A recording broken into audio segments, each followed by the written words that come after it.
न जाने कौन सी शिकायतों के शिकार हो गए। क्लासिफिकेशन हो जाएगा। ये ओनली दो प्रकार से होता है, टू टाइप से होता है। पहली होती है हमारी फंडामेंटल।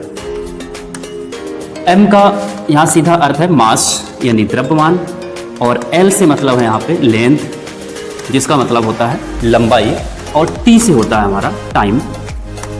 दूरी का मात्रक हो जाएगा फुट, एफपीएस में, एमकेएस में मीटर, सीजीएस में सेंटीमीटर, एसआई में मीटर हो जाएगा। अपन दोनों में थोड़ा सा आपको डिफरेंस पता होना चाहिए, दूरी क्या होती है और विस्थापन क्या होता है।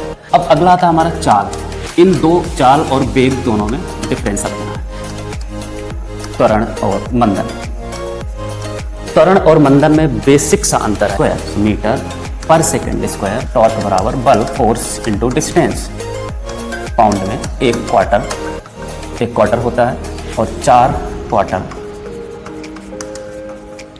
चार क्वार्टर में 100 वेट या HW लिख देता हूँ। एक माइल में होता है हमारा 1.6093 किलोमीटर, या एक किलोमीटर में 0.62 माइल्स होते हैं, या एक गैलन में ही 4.54 लीटर होता है।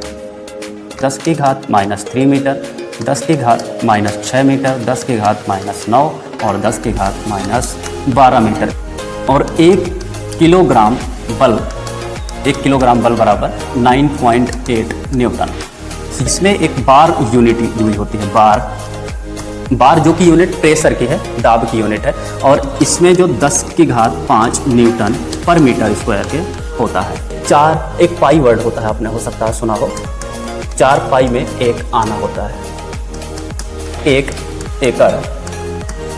एकड़ में हो जाएगा 0.405 हेक्टेयर हो जाएगा इसका।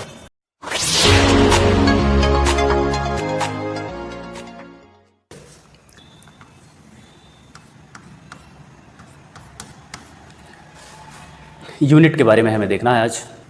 जिसमें गणितीय गणनाएं की जाती हैं वो हमारी यूनिट्स कहलाती हैं। यूनिट क्लासिफिकेशन जो यूनिट्स का होता है, क्लासिफिकेशन हो जाएगा। ये ओनली दो प्रकार से होता है, टू टाइप से होता है। पहली होती है हमारी फंडामेंटल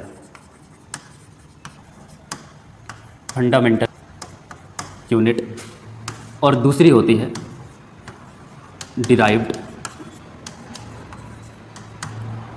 यूनिट। दो प्रकार के हैं फंडामेंटल। अब हम दोनों का क्लासिफिकेशन हमें देखना है कि इसमें से फंडामेंटल यूनिट्स वो होती हैं जो बेसिक होती हैं, जिनको हम कभी बदल नहीं सकते हैं। इनको हम देख सकते हैं MLT के फॉर्म में भी इनको देखा जा सकता है कि MLT जो है एक प्रकार से फंडामेंटल्स यूनिट होती हैं। M का यहाँ सीधा अर्थ है मास यानी द्रव्यमान, और L से मतलब है यहाँ पे लेंथ, जिसका मतलब होता है लंबाई, और T से होता है हमारा टाइम या समय। ये होती हैं हमारी MLT फंडामेंटल यूनिट से। 3 होती हैं, द्रव्यमान, मास, लंबाई या दूरी, लेंथ हो जाता है, और टाइम। डिराइव्ड में जो हमें आवश्यकता अनुसार हमें बहुत सारी यूनिट्स की ज़रूरत पड़ती है, उसमें हम बाद में बदल लेते हैं, कन्वर्ट करते हैं, या नई यूनिट्स को क्रिएट करते हैं। उनको डिराइव्ड यूनिट या इनको व्युत्पन्न यूनिट्स कहा जाता है। व्युत्पन्न इकाइयाँ का नाम दिया गया है। ये हो गई हमारी बेसिक क्लासिफिकेशन है यूनिट्स का, दो प्रकार से। अब हम इनमें आगे देख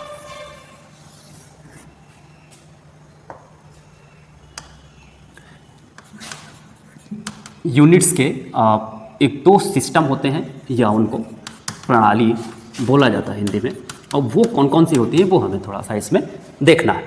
दो प्रणाली होती हैं, एक होती है हमारी ब्रिटिश सिस्टम, और दूसरी होती है हमारी मीट्रिक सिस्टम। दो प्रकार की होती हैं, ब्रिटिश सिस्टम होती है और एक मीट्रिक सिस्टम होती है। अब ब्रिटिश सिस्टम के अंदर हमारा रहेगा सिर्फ इसमें FPS होता है, और मीट्रिक सिस्टम के अंदर MKS एंड CGS, ये दो प्रकार के होते हैं। ब्रिटिश सिस्टम के अंदर हो जाएगा हमारा FPS, और मीट्रिक सिस्टम के अंतर्गत हो जाता है MKS प्रणाली हो जाती है। अब इसमें हमें जब ब्रिटिश सिस्टम की बात करते हैं, यहाँ पे मैं लिखता हूँ ब्रिटिश सिस्टम। अब ब्रिटिश सिस्टम में हमने अभी देखा कि इसका जो होता है वो होता है FPS। अब FPS का जो फुल फॉर्म होता है फुट, पाउंड और सेकंड होता है। F से होता है फुट, जो दूरी या लेंथ के लिए होता है, दूरी या लेंथ का या लंबाई का मात्रक है। पाउंड जो होता है वो मास या मात्रा का मात्रक है, और सेकंड जो होता है वो समय का मात्रक है। तो इस प्रकार से ब्रिटिश यूनिट होती है। दूसरी हमने देखी थी इसमें मीट्रिक यूनिट, हमने देखा था मीट्रिक यूनिट। मीट्रिक यूनिट के अंतर्गत हमने दो देखे, MKS टाइप्स और CGS। MKS का जो फुल फॉर्म होता है M से होता है मीटर, और मीटर है दूरी का मात्रक, इसका मतलब हो जाता है मीटर, जिसको हम बोलते हैं दूरी का मात्रक है या लंबाई का मात्रक है। K हो जाएगा किलोग्राम, ये द्रव्यमान या मात्रा का मात्रक है, और S से हो जाएगा सेकेंड यानी समय का मात्रक है। सेम इसी प्रकार C से हो जाएगा सेंटीमीटर, जो लंबाई या दूरी का मात्रक होता है, और G से हो जाता है ग्राम, और S से हो जाएगा सेकंड, जो कि टाइम का मात्रक होता है। इस प्रकार से हमारे यूनिट्स के दो प्रकार क्लासिफिकेशन है। पहला हो जाता है हमारा ब्रिटिश सिस्टम में FPS, फुट, पाउंड और सेकंड। मीट्रिक सिस्टम के अंतर्गत हो जाता है मीटर, MKS और CGS। तीसरा इसमें एक होता है अंतर्राष्ट्रीय प्रणाली, इंटरनेशनल सिस्टम, जिसको हम SI बोलते हैं, और ये भी एक यूनिट है, लेकिन SI और MKS लगभग समान होते हैं। अब हम आएंगे व्युत्पन्न इकाइयों में, और व्युत्पन्न इकाइयों के अंतर हमें, अब यहाँ पे हमारे इकाई लिख देंगे इनका, यहाँ पे हो जाएगा ब्रिटिश सिस्टम हो जाएगा, और ब्रिटिश सिस्टम के बाद हो जाएगा हमारा मीट्रिक सिस्टम। इनके अंदर FPS, और इसमें हो जाएगा MKS, CGS और SI। पहला है मीटर।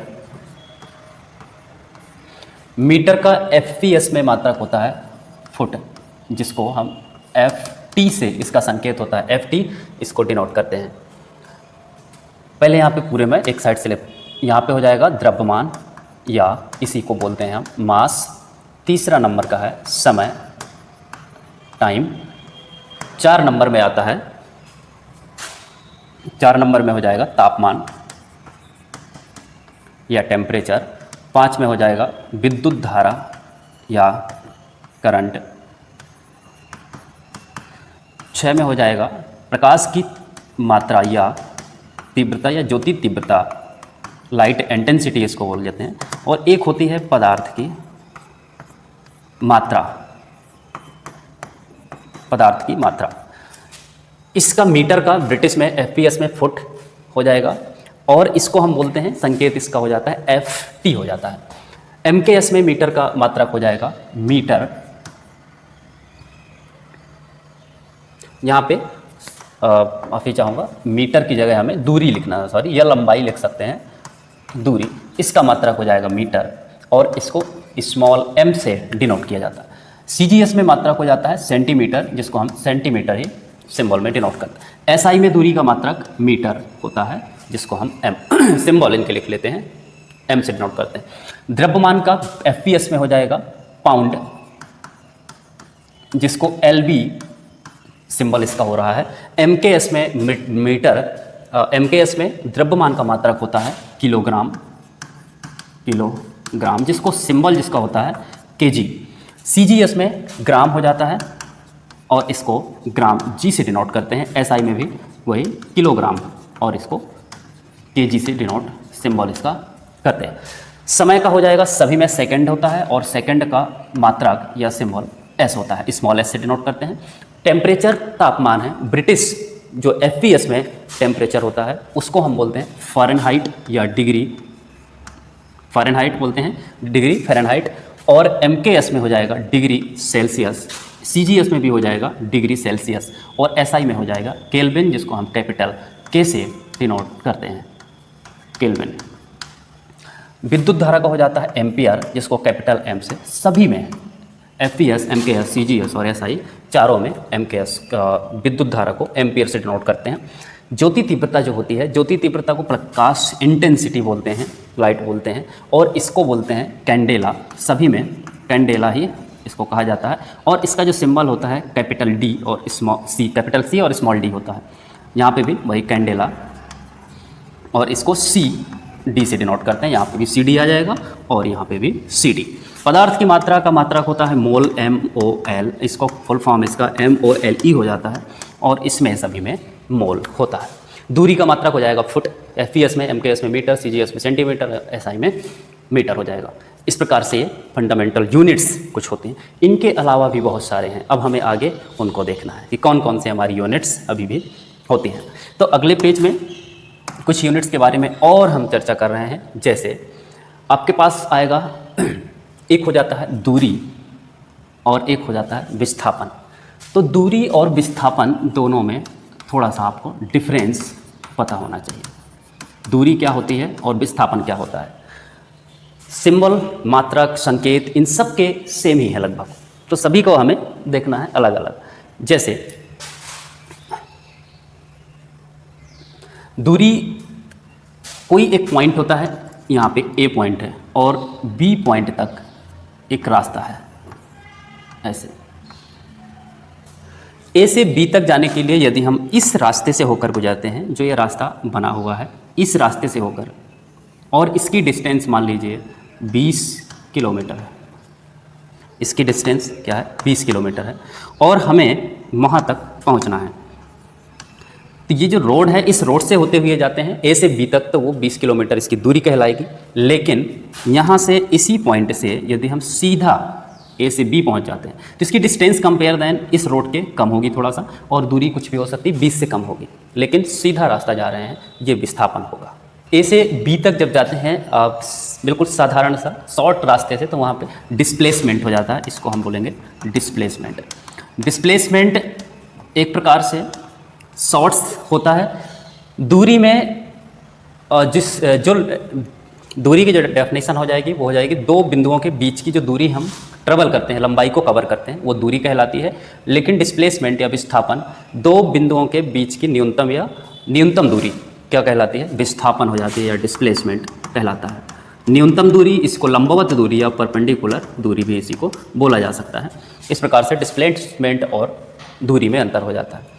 सो दूरी में एक और है, मान लीजिए यहाँ से A पॉइंट से आप B तक गए इसी रास्ते से, और यहाँ से रिटर्न इसी रास्ते से दोबारा यहाँ पर आए, तो दूरी जो ट्रेवल की है A से B तक जाने में, A से लेकर B तक, वो आपको 20 किलोमीटर है, और B से A तक जाने में ट्रेवल की गई डिस्टेंस 20 किलोमीटर है। तो इसकी जो लंबाई हमने 20 और 20 किलोमीटर तय की, उनको दोनों को मिला के जोड़ दिया जाएगा। टोटल जो दूरी डिस्टेंस या दूरी ट्रेवल की, उसकी टोटल क्या हो जाएगी, लेंथ 40 किलोमीटर। लेकिन डिस्प्लेसमेंट में थोड़ा सा उल्टा हो रहा है। डिस्प्लेसमेंट क्या हो जाएगा, यदि आप A से B तक जाते हैं यहाँ से सीधा, और B से फिर से A से गए B तक, यहाँ पे 20 किलोमीटर, और B से रिटर्न 20 किलोमीटर, तो यहाँ पे जिस पॉइंट से जाना स्टार्ट किया था, इनिशियल पॉइंट था या फाइनल पॉइंट था, यहाँ दोनों से यहीं रिटर्न आ जाते हैं। तो इस प्रकार से ये दोनों कैंसिल हो जाते हैं, और यहाँ पे डिस्प्लेसमेंट क्या हो जाता है, 0 हो जाता है, 0 विस्थापन है। तो यहाँ से हम कह सकते हैं दूरी हमेशा सकारात्मक या पॉजिटिव होती है, और जो डिस्प्लेसमेंट या विस्थापन होता है वो 0 भी हो सकता है। एक बार A से B तक गए तो 20 किलोमीटर हो गया, B से A तक रिटर्न आए तो 0 किलोमीटर हो गया। इवन ये एक क्या होता है, नेगेटिव भी हो सकता है। जैसे फॉर एग्जांपल नेगेटिव किस प्रकार से होगा, एक इससे समझ लें, एक सर्कल है और यहाँ पे एक कोई पिंड है जो सर्कल इसमें चक्कर लगा रहा है यहाँ से। अब यहाँ से ये इसका जो सर्कमफेरेंस है पूरा हो जाएगा, यहाँ से जो पूरा घूमने का, एक चक्कर लगाने का, मान लीजिए 50 किलोमीटर है या कोई भी किलोमीटर हो गया। अब ये 50 किलोमीटर का चक्कर लगा रहा है, यहाँ से यदि स्टार्ट करता है और घूम के यहीं पे आ गया तो विस्थापन इसका 0 हो जाएगा। यदि यहाँ से हम यहाँ तक कहीं और दूरी तक ट्रेवल करते हैं तो वहाँ जितनी डिस्टेंस तय की जाती है उसका विस्थापन वो हो जाएगा जितनी दूरी कवर करेगा प्रारंभिक बिंदु और अंतिम बिंदु के बीच की लंबाई। फिर यदि रिटर्न यहाँ से स्टार्ट होकर और यहीं रिटर्न नहीं आता, यहाँ कहीं रुक जाता है, मान लीजिए 10 किलोमीटर पहले रुक गया, 10 किलोमीटर, तो इसका डिस्प्लेसमेंट क्या हो जाएगा, जो डिस्प्लेसमेंट होगा वो हो जाएगा -10 किलोमीटर।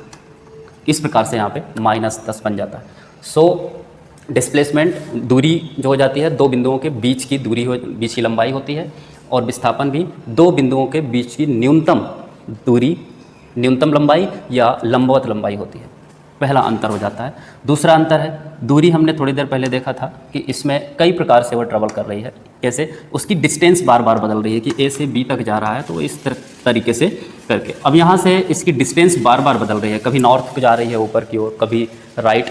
तो एक बार हम गए यहाँ गए इस दिशा में, फिर इस दिशा में गए, फिर इस दिशा में गए, बार बार इसकी डिस्टेंस, दिशाएं चेंज, डायरेक्शंस चेंज हो रही हैं, इसलिए इसको स्केलर या अदिश राशि बोल दिया जाता है। तो दूरी हमेशा कौन सी? अदिश राशि होती है। दूरी क्या है? अदिश राशि। और विस्थापन चूँकि ए पॉइंट से लेकर बी पॉइंट तक एक ही डायरेक्शन में जाएगा, सीधा लंबवत, तो ये इसकी दिशा निश्चित है, तो ये हो जाएगी एक सदिश राशि हो जाएगी, या वेक्टर इसको बोल देते हैं। सो दूरी अदिश राशि है, विस्थापन सदिश राशि है। दूरी का मात्रक FPS में फुट हो जाएगा, MKS में मीटर, CGS में सेंटीमीटर और SI में मीटर हो जाएगा। विस्थापन की भी सेम, दोनों ही एक ही बात होती हैं। अब नेक्स्ट आएगा हमारा ये तो हो गई दूरी और दूरी विस्थापन की बात। अब अगला आता है हमारा चाल। इन दो, चाल और वेग दोनों में डिफरेंस समझना है। क्योंकि चाल बराबर दूरी बटा समय होता है, rate of change of distance, दूरी बटा समय इज कॉल्ड स्पीड। वेग जिसको हम वेलोसिटी भी बोलते हैं, वेलोसिटी की डेफिनेशन हो जाएगी डिस्प्लेसमेंट या विस्थापन अपॉन समय। इसकी डेफिनेशन ये है। अब इसकी डेफिनेशन कैसे बनेगी? Rate of change of displacement is called velocity. See ये वेलोसिटी है, जहाँ पर रेट आता है हमेशा समय या टाइम नीचे आ जाता है बटे में, और विस्थापन यहाँ पे डिस्प्लेसमेंट, तो वेग हो जाएगा। अब यहाँ देखेंगे दूरी एक अदिश राशि थी, तो इस कारण से टोटल ये जो है चाल है ये भी अदिश हो जाएगा। इसके साथ विस्थापन जुड़ा हुआ है वेग के साथ। जब वेग के साथ विस्थापन है, विस्थापन सदिश राशि है, क्योंकि विस्थापन क्या था? सदिश राशि थी, इस कारण से पूरा वेग भी सदिश राशि में बन जाएगा, कन्वर्ट हो जाएगा। तो ये थोड़ा सा डिफरेंस हो जाता है। अब इसकी यूनिट हम निकालेंगे, दोनों की यूनिट सेम ही रहेगी, चाहे वो स्पीड की हो या वेलोसिटी की हो, दोनों की सेम। सेम में कैसा आएगा? दूरी या विस्थापन की जो MKS या SI में देखें तो मीटर थी इसकी यूनिट, और बटे में था समय, तो इसकी हो जाएगी यूनिट क्या? मीटर पर सेकेंड, वेलोसिटी की और स्पीड की। तो वेग की यूनिट इकाई यहाँ से निकल के आ जाती है मीटर पर सेकेंड। इसी प्रकार हमारा हो जाएगा अगला त्वरण। एक शब्द और आता है त्वरण, और इसके साथ में मंदन। अब त्वरण और मंदन में क्या अंतर है? इसको हम बोलेंगे एक्सेलरेशन और इसको बोलेंगे रिटार्डेशन। सो दोनों में थोड़ा सा ज़्यादा डिफरेंस नहीं, वैसे ही डिफरेंस है जैसे दूरी और विस्थापन, चाल और वेग में है।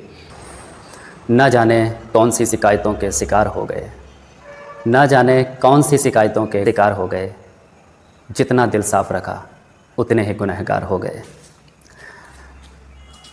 हम पढ़ रहे हैं त्वरण, त्वरण और मंदन। त्वरण और मंदन में बेसिक सा अंतर है, ज़्यादा नहीं है। त्वरण जो होता है वेग परिवर्तन की दर होती है, वेग बटा समय, यानी वेलोसिटी अपॉन टाइम। त्वरण को बोलेंगे एक्सेलरेशन और मंदन को बोलते हैं रिटार्डेशन। अब दोनों में बहुत बेसिक सा डिफरेंस ये है, मान लीजिए आप एक ऊपर की ओर कोई पत्थर उछाल रहे हैं यहाँ से, और वो पत्थर ऊपर की ओर जाता है, तो इसकी समय के साथ स्पीड कम होती चली जाती है। इसकी स्पीड कम होगी और एक समय ऐसा आएगा जहाँ पे वो जीरो हो जाएगा, उसकी वेग, उसकी चाल क्या है, बिल्कुल जीरो हो जाएगी, और यहाँ पे कुछ सेकंड के लिए रुकेगा और फिर ये ऊपर से नीचे की ओर आएगा। सो जैसे ही नीचे से ऊपर की ओर जाता है उसकी वेग कम होगा, तो वहाँ पे मंदन होगा। जब स्पीड समय के साथ वेग कम होता है तब मंदन होता है, और जब समय के साथ वेग में परिवर्तन होता है लेकिन बढ़ोतरी होती है, इंक्रीज होता है वेलोसिटी, तो वहाँ पे त्वरण कहलाता है। तो जब वेग परिवर्तन हो रहा हो, तो वेग में बढ़ोतरी हो रही हो तो त्वरण कहलाएगा, और जब वेग में कमी हो रही हो, कम हो रहा हो समय के साथ धीरे धीरे, तो वहाँ पे मंदन होता है। वेग की हमने यूनिट देखी थी जो मीटर पर सेकंड होती है, और समय की सेकंड हो जाएगी, तो यहाँ पे वेग दो समय हो जाएंगे, नीचे आ जाएगा, मतलब सेकंड स्क्वायर। सो मीटर पर सेकंड स्क्वायर वेग की यूनिट होती है। वो सारी त्वरण की एक्सेलरेशन की मीटर पर सेकंड स्क्वायर यूनिट हो जाएगी, और रिटार्डेशन मंदन की भी सेम यही यूनिट होगी। अब इसमें एक होता है त्वरण हो गया। अब आता है आपका आवेग। सो आवेग जो होता है, आवेग इम्पल्स जिसको बोलते हैं, वो ऐसा बल होता है जो एक जगह बहुत ज़्यादा बहुत इकट्ठा कुछ समय के लिए बल लगता है, वहाँ पे उसको वेग कहलाता है। त्वरण के बाद वेग है, संवेग है, बल है। बल जो होता है, बल यानी फोर्स। सो बल की डेफिनेशन हमारी हो जाती है, न्यूटन के गति के दूसरे नियम से बल की परिभाषा निकलती है, और यहाँ पे एक फॉर्मूला लिख लीजिए, F यानी F बराबर ma। सो इसको ऐसे ट्रिक से याद कर सकते हैं, फादर इज इक्वल टू माँ। सो यहाँ पे फादर F हो जाएगा बल फोर्स, और m से हो जाएगा हमारा मास यानी द्रव्यमान मास, और a से हो जाएगा एक्सेलरेशन यानी त्वरण। सो ये हो जाती है द्रव्यमान गुणे त्वरण, फोर्स की बल की परिभाषा भी हो जाएगी, और बल का सूत्र भी हो जाएगा। सो बल की अगर जो हमें यूनिट निकालनी है तो द्रव्यमान का तो हमने निकाला है, जो कि मीटर होता है, वो किलोग्राम होता है, और एक्सेलरेशन जो होता है अभी हमने निकाला त्वरण की, मीटर पर सेकंड स्क्वायर, ये इसकी यूनिट हो जाएगी। ये किसकी है? बल की। ये हो जाएगी आपकी MKS में यूनिट हो जाएगी, ठीक है।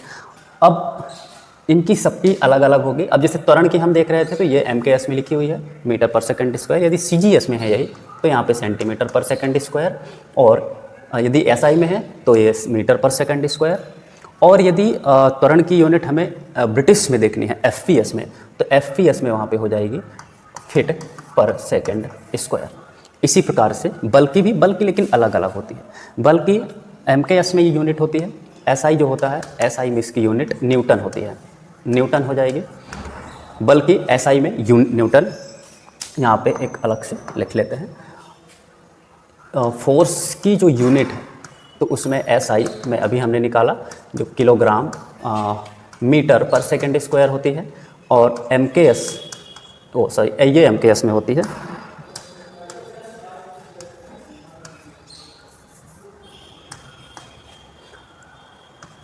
ये MKS में हो जाएगी। SI में न्यूटन हो जाएगी, न्यूटन। और CGS में इसको लिखना है हमें, तो CGS में हो जाएगी इसकी डाइन, CGS में इसको डाइन बोलते हैं। और इसी को यदि FPS में लिखना है ब्रिटिश में, तो वो हो जाती है आपकी पाउंड, यदि इसको LB, और फीट पर सेकंड स्क्वायर। MKS में किलोग्राम पर मीटर पर सेकंड स्क्वायर, CGS में डाइन, SI में न्यूटन, और FPS में हो जाएगी पाउंड फीट पर सेकंड स्क्वायर। ये हो जाती है बल की यूनिट। यदि दाब की बात करें हम, तो दाब बराबर हो जाता है बल बटा क्षेत्रफल, फोर्स अपॉन एरिया। तो बल की यूनिट हम निकाल चुके हैं। यदि SI में निकालना है तो न्यूटन अपॉन एरिया की क्या हो जाती है? Metre square. तो न्यूटन पर मीटर स्क्वायर बल की यूनिट हो जाएगी। इसी को हम पास्कल भी बोला जाता है, जो कि पास्कल भी बल की यूनिट होती है, तो दाब की यूनिट होती है। इसी प्रकार से यदि हमें अलग अलग निकालना है MKS में, CGS में, FPS में, तो इसके बटे में सिर्फ मीटर स्क्वायर हो जाएगा। यहाँ पे फीट स्क्वायर, यहाँ पे मीटर सेंटीमीटर स्क्वायर, यहाँ पे मीटर स्क्वायर, और यहाँ पे भी मीटर स्क्वायर। इस प्रकार से ये यूनिट्स हमारी चलती हैं। फिर टॉर्क होता है, जिसको हम बल आघूर्ण बोलते हैं। बल आघूर्ण, इसको इंग्लिश में टॉर्क। टॉर्क की जो परिभाषा हो जाएगी या उसका जो सूत्र हो जाएगा वो होता है आपका बल गुणे दूरी। मतलब टॉर्क बराबर बल, फोर्स इंटू डिस्टेंस, बल गुणे दूरी होता है। तो इसकी यूनिट्स भी, अब आपको यदि यूनिट्स याद रखना है तो इनके आप फॉर्मूले याद रखें, तो उससे यूनिट्स बहुत आसानी से निकाल आते हैं। जैसे यहाँ पे बल की हमने SI में देखे तो न्यूटन मीटर हो जाएगी, न्यूटन मीटर हो गए। यदि ब्रिटिश में देखें तो उसमें LB फीट मीटर, फीट पर सेकंड स्क्वायर, और मीटर या फीट हो जाएगी, इसमें फीट स्क्वायर हो जाएगा, 2 आ जाएंगे।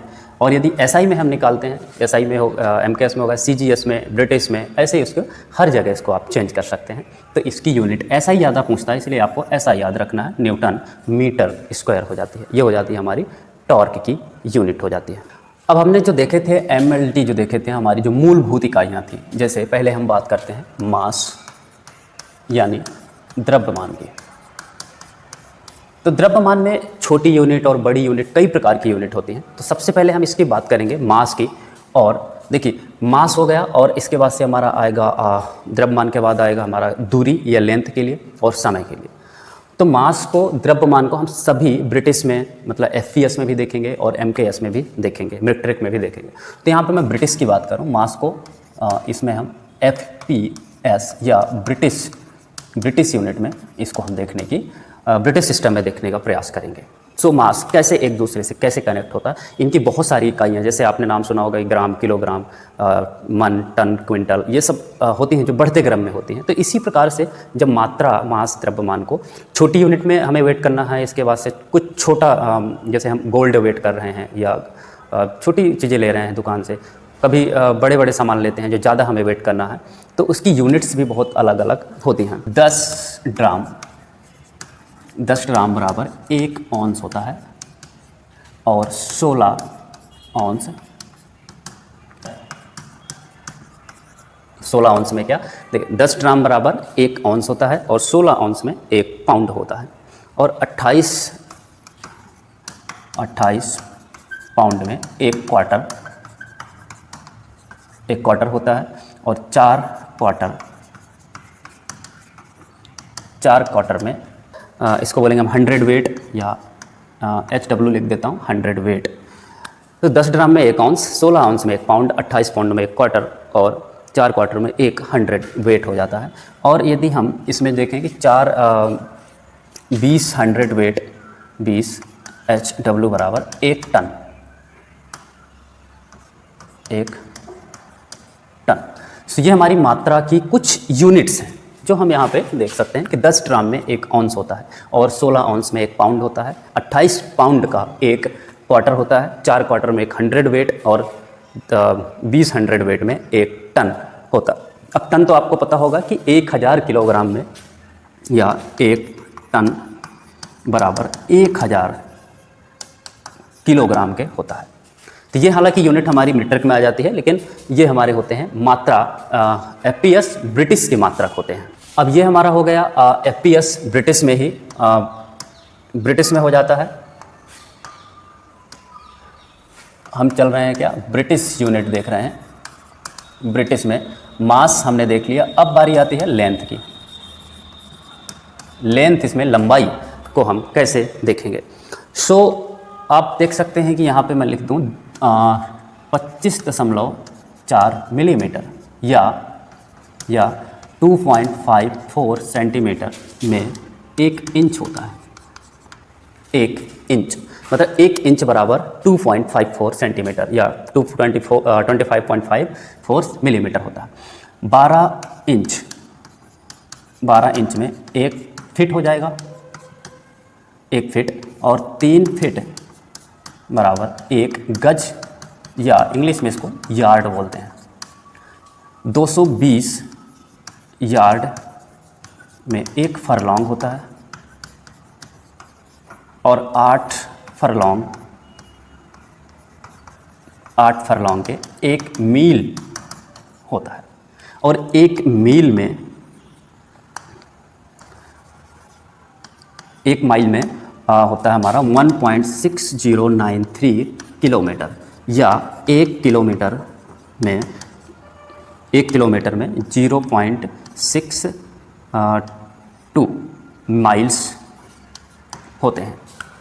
तो ये हमारा यूनिट कन्वर्जन है, जो ब्रिटिश में हम लेंथ के साथ इसको जोड़ सकते हैं। लेंथ के बारे में है, एक बार रिवीजन कर लेते हैं। 25 मिलीमीटर, 25.4 मिलीमीटर में होता है 1 सेंटीमीटर, और 1 इंच होता है। 12 इंच का 1 फिट होता है और 3 फिट का 1 यार्ड है, और 220 यार्ड का 1 फरलॉन्ग, 8 फरलॉन्ग में 1 मील होता है, और 1 मील में 1.6093 किलोमीटर होता है, या 1 किलोमीटर में 0.62 मील होता है। ये हमारी हो जाती है किसमें, लेंथ के लिए। अब ब्रिटिश में टाइम के लिए हम देखेंगे, और टाइम आपको पता है कि ब्रिटिश और मीट्रिक दोनों में सेम होता है। सो टाइम के बारे में लगभग सबको पता है। जैसे आपको 60 सेकंड में 1 मिनट, 60 मिनट में 1 घंटा और 24 घंटे में 1 दिन रात होता है। 7 दिन का जो होता है, 7 दिन में 1 सप्ताह होते हैं और 15 दिन का 1 पखवाड़ा होता है। 15 दिन बराबर 1 पखवाड़ा के। जो महीना होता है वो 28, 29, 30 और 31 दिन का होता है, सभी का होता है। तो यहाँ पर मैं लिख देता हूँ 15 डेज का जो होता है, 15 दिन का 1 पखवाड़ा, 1 पखवाड़ा होता है। जो 1 मंथ होता है, 1 महीना होता है, उसमें 28 दिन भी होते हैं, 29 दिन भी होते हैं और 30 दिन भी होते हैं तथा 31 दिन भी होते हैं। और साल में आपको पता है कि 365 या 366 होते हैं। 366 दिन जिसमें होंगे उसको लीप ईयर बोलते हैं। लीप ईयर, 1 लीप ईयर में 366 दिन होंगे। अब 366 दिन जिसमें होते हैं लीप ईयर कहलाता है। लेकिन समझ में कैसे आएगा कि ये लीप ईयर है? जिस साल में 4 का पूरा भाग चला जाता है उसको हम लीप ईयर बोलते हैं और कुछ शेष फल नहीं बचता। यदि कुछ शेष बच रहा है तो लीप ईयर नहीं होगा, उसमें साल में 365 दिन होंगे। जैसे 2020 में पूरा भाग चला जाता है इसलिए वो लीप वर्ष है। 2024, 2028 इस प्रकार 4 वर्ष के अंतराल में होता है। ये हो जाते हैं साल हो गया। और 12 साल, 1 साल में 366 दिन होगा या 12 महीने। और 1 साल 1 ईयर, 1 साल में होते हैं 12 साल में होते हैं 1 युग। 12 साल का 1 युग होता है। ये आपका टोटल लाइट का कन्वर्जन है, टाइम का है, समय का है। अब इसके साथ ही हमारा ये समाप्त होता है। अब हम देखेंगे क्या मीट्रिक सिस्टम में इसी प्रकार से सभी चीज़ों के। सो मीट्रिक में हमारे रहेंगे, यहाँ पे डाल लेते हैं मीट्रिक सिस्टम। मीट्रिक सिस्टम में सबसे पहले हम मास का देख लेते हैं, द्रव्यमान का। सो द्रव्यमान का से अच्छा है, सबसे पहले मैं बता देता हूँ मीट्रिक का, लेंथ का, क्योंकि लेंथ से ही मास के भी आपके निकल आएंगे, बन जाएंगे। लेंथ, लंबाई के बारे में मीट्रिक सिस्टम में यदि लंबाई की हम बात करते हैं तो सिर्फ छोटा सा एक वो है, आपको इसको याद कर लेना है। इसके अलावा इसमें कुछ नहीं है ज़्यादा। जैसे यहाँ पे है 10 मिलीमीटर बराबर 1 सेंटीमीटर होता है और 10 सेंटीमीटर बराबर 1 डेसीमीटर और 10 डेसीमीटर में 1 मीटर होता है और 10 मीटर में 1 डेकामीटर होता है, डेकामीटर।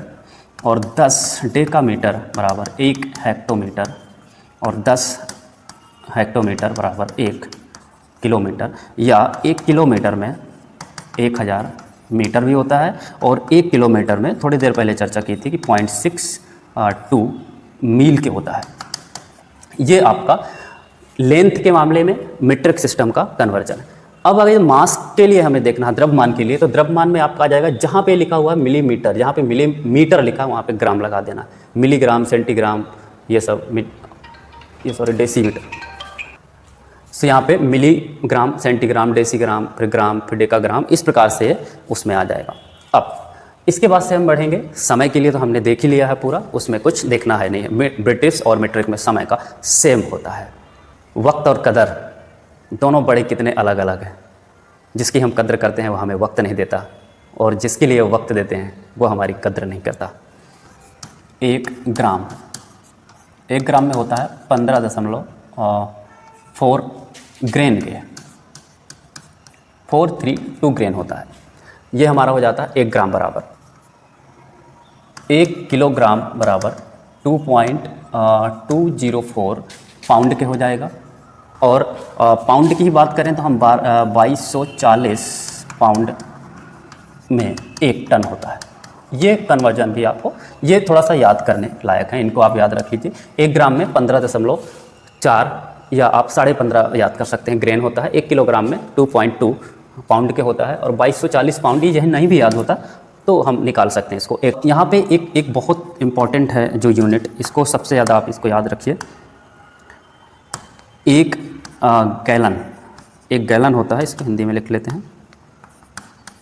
1 गैलन में 10 पाउंड होता है, 10 पाउंड होता है, या 1 गैलन में ही 4.54 लीटर, 54 लीटर होता है। ये दोनों बहुत इंपॉर्टेंट हैं, आपको ये वाला ज़रूर याद रखना है कि 1 गैलन में 4.54 लीटर होता है। एक यूनिट आप और याद रख सकते हैं, जैसे लंबाई के मामले में है वो, उसको हम बोलते हैं 1 एंगस्ट्रॉम, इसको ये एंगस्ट्रॉन्ग का सिंबल है। एक एंगस्ट्रॉन्ग में 10 की घात -10 मीटर होता है। अच्छा, मीटर की जो हमारी जो लंबाई वाली लेंथ वाली जो बात है उसको थोड़ा सा और हम देखेंगे। एक और चार्ट बनाते हैं, उस चार्ट से आपको पूरा एक साइड से क्लियर हो जाएगा।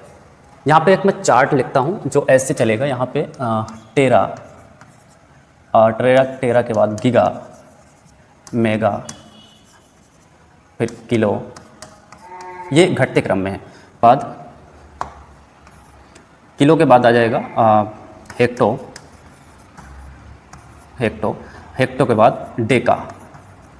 अब यहाँ पे लिख देंगे डेसी, फिर सेंटी, फिर मिली, माइक्रो के बाद है नैनो, फिर आ जाएगा पीको। अब इनको हम लिखेंगे, ये सबसे बड़ा होता है, इसमें होगा 10 की घात 12, 10 की घात 9, 10 की घात 6 और 10 की घात 3, 10 की घात 2 और 10 की घात 1। ये मीटर में है। 10 की घात 1 मतलब 10 मीटर में एक डेकामीटर, और यहाँ पे हो जाएगा 100 मीटर बराबर 1 हेक्टोमीटर, 1000 मीटर में 1 किलोमीटर, या ग्राम भी कर सकते हैं या मीटर कर लीजिए। फिर 10 की घात 6 में मेगा, फिर गीगा, फिर टेरा सबसे बड़ी यूनिट हो जाती है। ये है आपके घटते क्रम में। अब इनको हम वैसे ही लिखेंगे, पर यहाँ पे आएगा माइनस में। ये हो जाएगा 10 की घात -1 मीटर, ये 10 की घात -2 मीटर, 10 की घात -3 मीटर, 10 की घात -6 मीटर, 10 की घात -9 और 10 की घात -12 मीटर के पीको होता है। इसको पीको की स्पेलिंग माफ़ी चाहेंगे, गलत लिखी है, पीको। एक पीको में 10 की घात -12 मीटर के होता है। इस प्रकार से ये हमारी जो यूनिट्स हैं, ये यूनिट्स हो जाती हैं लंबाई के मामले में।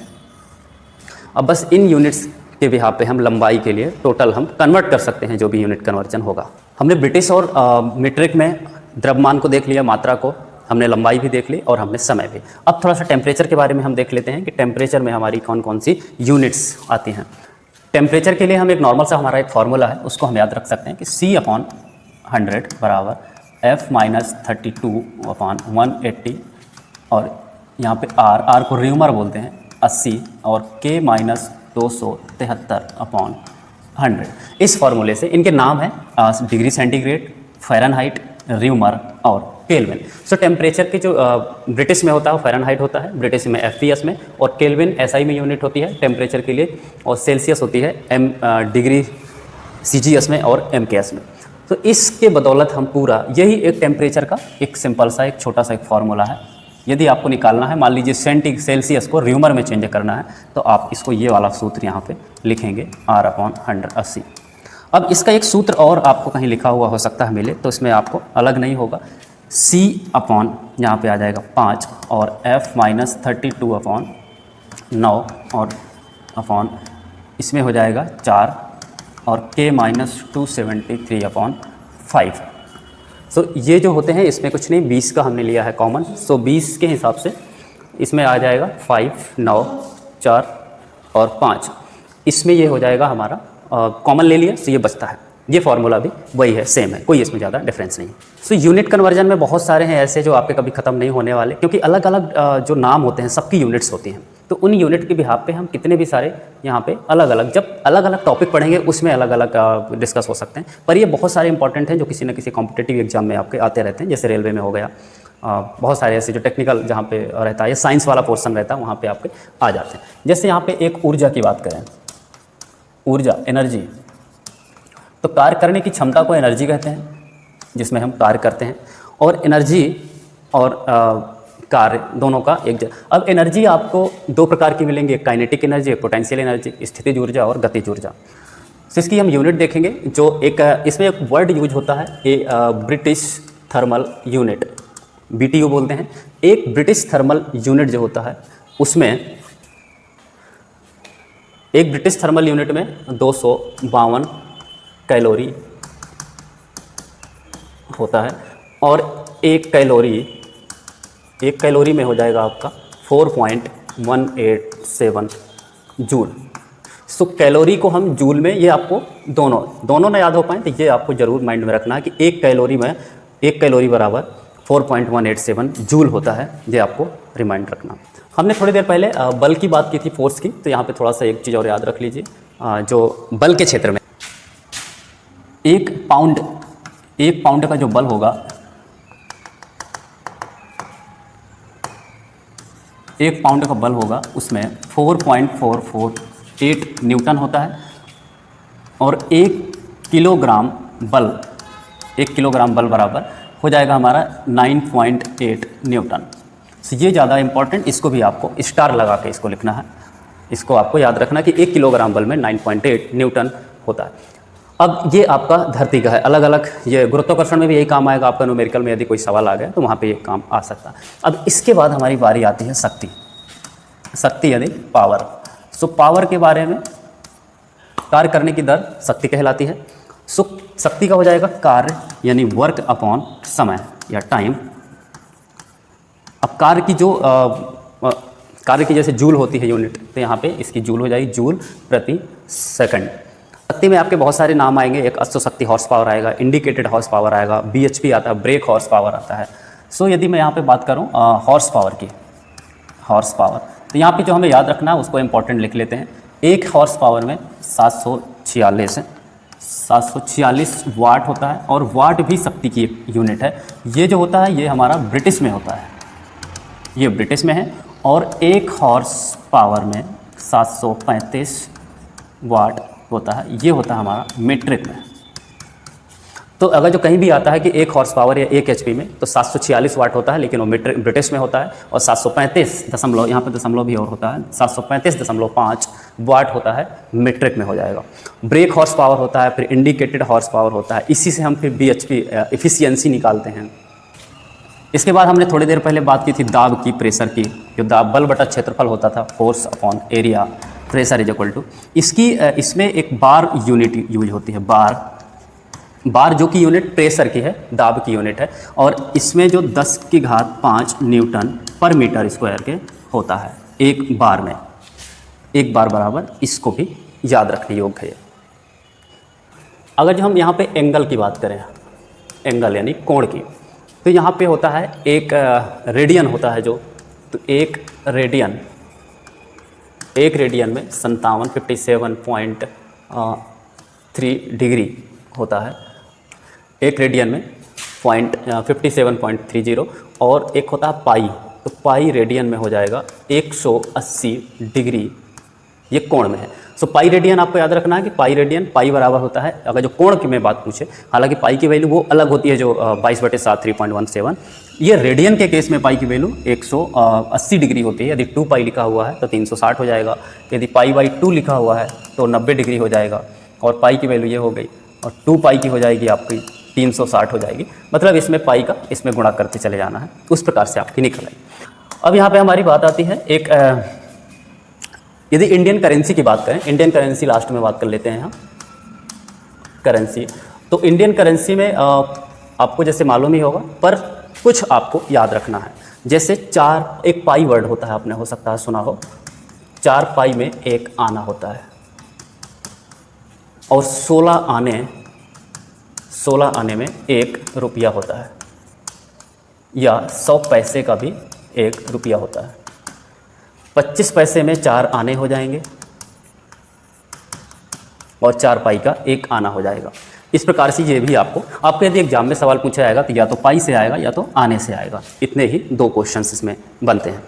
लास्ट में हम बात कर लेते हैं क्षेत्रफल की, थोड़ा सा क्षेत्रफल या एरिया। सो एरिया में इंपॉर्टेंट जो है वही आपको, जो इसकी बहुत सारी यूनिट्स होती हैं, बहुत सारे अलग अलग वर्ड्स होते हैं, जैसे आपका कट्ठा हो गया, बीघा, लग्घा और आरे, ये बहुत सारे हैं। तो उनको हमें ज़्यादा कुछ नहीं देखना है, हमें देखना है कि 1.6 बीघा जो होता है उसमें 1 एकड़ होता है, 1.6 बीघा में 1 एकड़ हो जाता है। तो यहाँ पे 1 एकड़ में हो जाएगा 0.405 हेक्टेयर हो जाएगा इसका,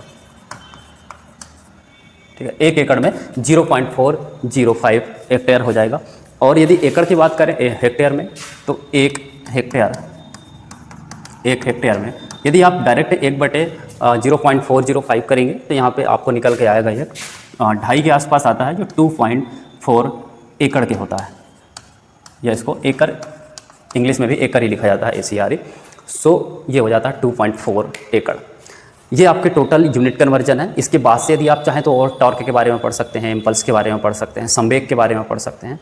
तो ये यूनिट में क्लासिफिकेशन है पूरे ऑल टू टॉयज टाइप से जितने होते हैं। मेन आपको याद रखना था कि ब्रिटिश और मीट्रिक में दोनों में डिफरेंस क्या होते हैं, किस किस में जो फंडामेंटल यूनिट्स थी 3 थी और व्युत्पन्न थी 7 यूनिट्स जो थी, उनके बारे में आपको देखना। मेन चीज़ आपको द्रव्यमान मात्रा के बारे में, समय के बारे में, दूरी, और जो एक वो होता है इसमें समय के बारे में आपको याद रखना है, और इसके ज़्यादा कुछ नहीं है, ज़्यादा अंतर। सो इतना आप ज़रूर याद रखिए। और आपको ये वीडियो कैसा लगा है आप ज़रूर इसमें बताएं कमेंट करके कि आपको कैसा लगा है, अपना फीडबैक दें। और यदि वीडियो अच्छा लगा है तो वीडियो को लाइक कर दें एक, और जिसको ज़रूरत है उसको आप शेयर करें।